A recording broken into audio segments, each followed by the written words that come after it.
Hello and welcome inside the CitrusTV studios for another web edition of Q's Countdown alongside DeGuzman, KJ Vaughn. I'm Michael Tricarico. Guys, Syracuse has now lost 4 of their last 5 games. How worried are you if you're a Syracuse fan, Christian? Oh, I'm very worried.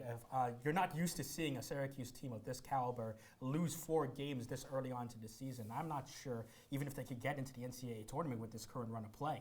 Yeah, I'm kind of, worried. Obviously, this is not what we've come to expect from Syracuse as a lacrosse fan in general, but I'm kind of with you. They're on the outside looking in right now to the NCAA tournament, but I don't know if I'm hitting the panic button just yet. I think this team has showed that they can play with teams, having leads in some games and having close overtime losses, but they got to finish games if they want to get wins.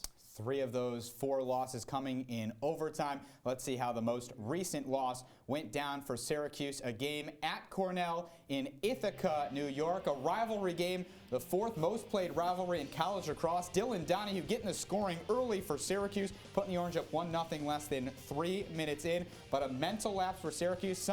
We've seen this too many times for the Orange. That makes it 3-2 at the end of the first quarter. Move second quarter now. Jordan Evans, number 22, finding Nick Mariano. He's got one of the fastest rips on this team. His 20th of the season puts the Orange up 4-3. Now we move to the third quarter. Kaysen Tarbell knocks it up at 5. That 5 minutes into the third quarter. And less than 30 seconds later, though, Austin Fusco, the long stick midi, getting his first career goal. He is fired up. But once again, Cornell tying it with Tarbell once again, just a few yards out off the assist from Andrew Keith. But Syracuse once again going up. Nick Mariano with his 4th goal of the game to make it 9-8. But once again, Cornell finding a way to respond with Dan Bockelman. 9-9. And then with about 5 minutes left, Dylan Donahue has a great look, but a low save by Brennan Donville. He was great for Cornell in goal, making 13 saves. Evan Malloy equally up to the challenge, though, and we are heading to overtime. In that OT period, Cornell played a great defensive possession, now has a chance on offense, and there it is.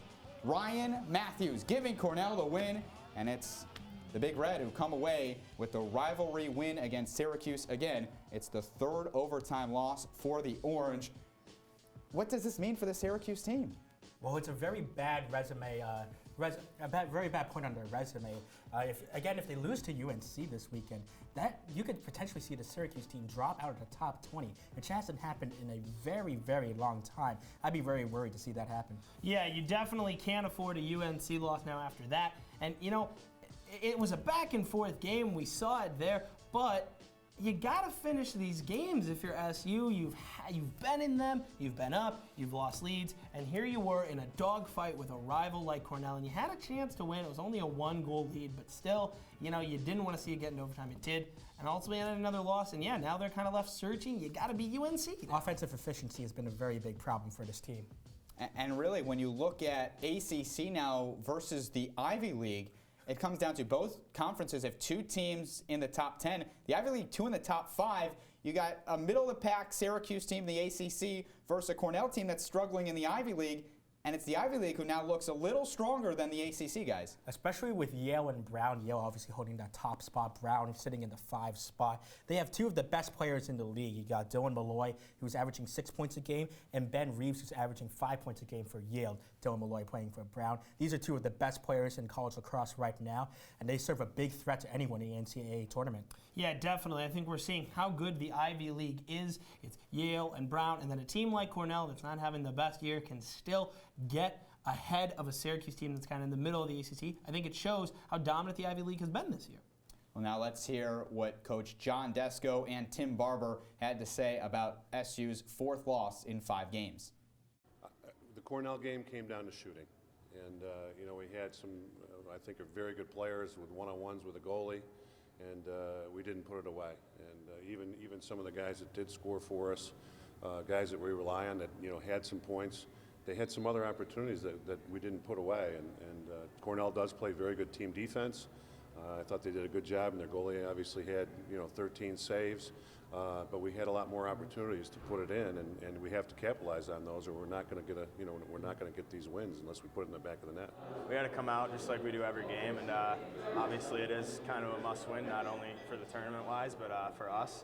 So this practice, the whole week has been pretty high tempo, and everyone's pretty motivated for this weekend. I thought we were getting better. You know, as we've talked about all year long, this is a brand new team, especially offensively, and I thought we were getting better from week to week. And it's disappointing to have the losses that we've had, but 3 of them have been by 1 goal in overtime. So we've been right there. We've been competing, and now we just need to get over the hump. Well, guys, John Desko said it right off the top. Shooting percentage. I mean, Syracuse 9 goals on 40 shots. Now, credit Cornell's goalie Brendan Donville. He made 13 saves, but Syracuse needs to shoot the ball better if they want to win. Definitely, and they can't stop taking these shots from so long range. I know it's worked early on in the season, but now as you go on later to the season, when you got these great goalies like Cornell's goalie, you got to take some closer shots towards the cage. Yeah, and you got to cut to get open to get those good shots. We've seen this Syracuse team at times be a little lax with their offensive cuts. If you cut better, you're going to get the ball, and you're setting yourself up for a much better shot. And like you said, you're probably closer to right in front of the cage, which is going to hopefully get a better result for you. Well, guys, we've heard the sound from head coach John Desko. We've seen Syracuse-Cornell game. Let's now transition to Syracuse-North Carolina. Christian, what's your X factor when you look forward to this ACC game that's as close to a must-win as it's been for Syracuse this season? For me, it's the big man up front, and that's Dylan Donahue. He has to be the quarterback that this team really has missed since Kevin Rice graduated last year.